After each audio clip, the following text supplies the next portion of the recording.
नमस्कार मेरे सनातनी मित्रों, कैसे हैं आप।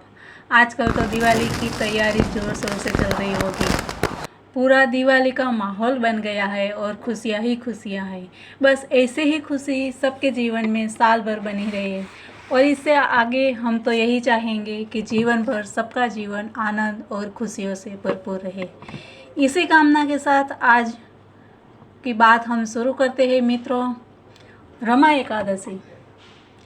रमा एकादशी जो कि धनतेरस और दिवाली से पहले आने वाली इस एकादशी का धार्मिक दृष्टि से बहुत महत्व है। पद्म पुराण में कहा गया है कि रमा एकादशी का व्रत करने से मोक्ष की प्राप्ति होती है।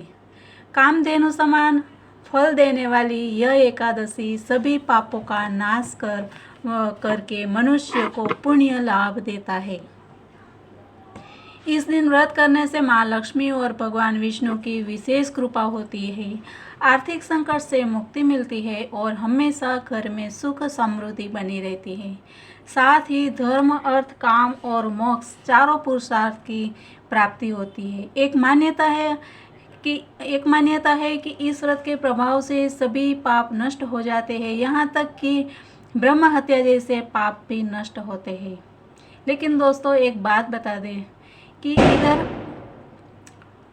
व्रत जो है वो आपको प्रॉपरली व्रत का पालन करना चाहिए। जैसे कि अगले दिन से शुरू करके पिछले दिन पारना तक का नियम जो है वो अच्छे तरीके से होना बहुत ही आवश्यक है, क्योंकि शास्त्र में इसका विधान बताया है, पर हम आजकल परिस्थिति के हिसाब से व्रत करते हैं। जैसे कि एकादशी के व्रत दिन एकादशी का व्रत जो जिस दिन होता है उस दिन हम 11 तरह के सामग्री खाते हैं, और वो भी सुबह, दोपहर और शाम। 3 समय तो हम उस हिसाब से करते हैं, तो फिर फल उस हिसाब से ही मिलेगा ना। हाँ, जैसे भी करें, लेकिन मन पवित्र तो रहता ही है और प्रभु तो बड़े दयालु है, वो फल तो अवश्य ही देते हैं। ठीक है, आगे बात करें तो दीपावली से 4 दिन पहले मनाई जाने वाली रमा एकादशी का पर्व अपने आप में बहुत खास है। इस एकादशी में मूल रूप से महालक्ष्मी के रमा स्वरूप के साथ ही भगवान विष्णु के 8वें पूर्णावतार श्री कृष्ण के केशव स्वरूप के पूजन का विधान है। देवराज इंद्र द्वारा रचित महालक्ष्मी अष्टक स्तोत्र के अनुसार देवी का रमा नाम देवी लक्ष्मी के एकादश प्रिय नामों में से एक है।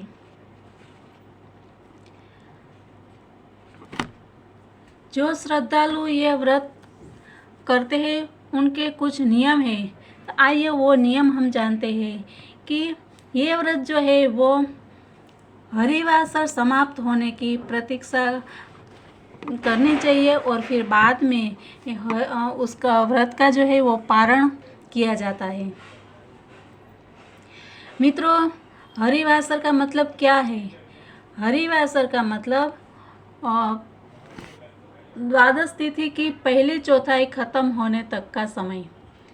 इसका मतलब ये हुआ कि 24 घंटा रहता है, तो उसमें 6 घंटा निकल जाने के बाद हम पारण कर सकते हैं।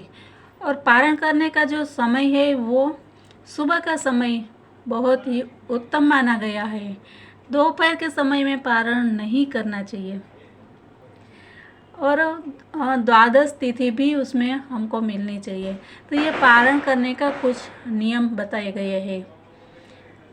व्रत के समय एक समय फलाहार करके पूरा समय प्रभु भक्ति में बिताना चाहिए। शास्त्रों में विष्णु प्रियाल तुलसी जी की महिमा अधिक है, इसीलिए व्रत में तुलसी की पूजा करना और परिक्रमा करना अति उत्तम है। ऐसा करने वाले भक्तों पर प्रभु की अपार कृपा रहती है और मनोकामना बहुत जल्द ही पूर्ण होती है। तो मित्रों, ये हुआ एकादशी का व्रत कैसे हम करें, उसका और भी कुछ नियम है, जो कि ये जो व्रत है वो 10वीं तिथि से शुरू हो जाता है और 10वीं तिथि के सूर्यास्त के बाद हमको कुछ खाना नहीं है, और अगर खाना पड़ता है तो फिर कोई भी चावल की चीज़ जो है वो हम नहीं खाते हैं। और फिर एकादशी के दिन फलाहार करते हैं और द्वादशी तिथि के दिन हम जो अभी बताए हैं उस हिसाब से पारण करना चाहिए, तभी हमको व्रत का पूर्ण फल मिलता है। तो मित्रों, सबसे बड़ी बात जो है वो उस दिन एकादशी के दिन हमको व्रत के समय एक ही समय फलाहार करना है और प्रभु भक्ति में ज़्यादा से ज़्यादा समय बिताना है। जितना हो सके उतना हमको जाप करना है। और वैसे भी ये कार्तिक महीना जो है वो बहुत ही महत्वपूर्ण है, विष्णु जी का बहुत ही प्रिय महीना है। तो इस महीने में हमको माँ लक्ष्मी को और विष्णु जी को प्रसन्न करने का बहुमूल्य अवसर है। तो इस अवसर को हमको बिल्कुल ही नहीं गंवाना चाहिए। और ये एकादशी जो है उसका एक बात यह है कि ये चातुर्मास की अंतिम एकादशी है। फिर इसके बाद की जो देव उठी एकादशी आती है वो तभी भगवान जो है वो 4 महीना शयन करते हैं समंदर में, और फिर उसके बाद जो भगवान है वो जागते हैं। तो फिर वो देव उठी एकादशी होती है और तभी से हमारे सब त्यौहार, जो हमारा फंक्शन है, प्रसंग है, वो सब हमारा शादी और वो सब शुरू हो जाता है। तो ये चातुर्मास की अंतिम एकादशी भी माना जाता है इसको। तो इसका जितना हो सके उतना आप लाभ लें। और मित्रों, अगर आपको हमारा ये वीडियो और हमारी बातें अगर पसंद आती है तो वीडियो को लाइक, शेयर और सब्सक्राइब जरूर कर दीजिए। इसके साथ ही मित्रों, जय हिंद, वंदे मातरम, भारत माता की जय।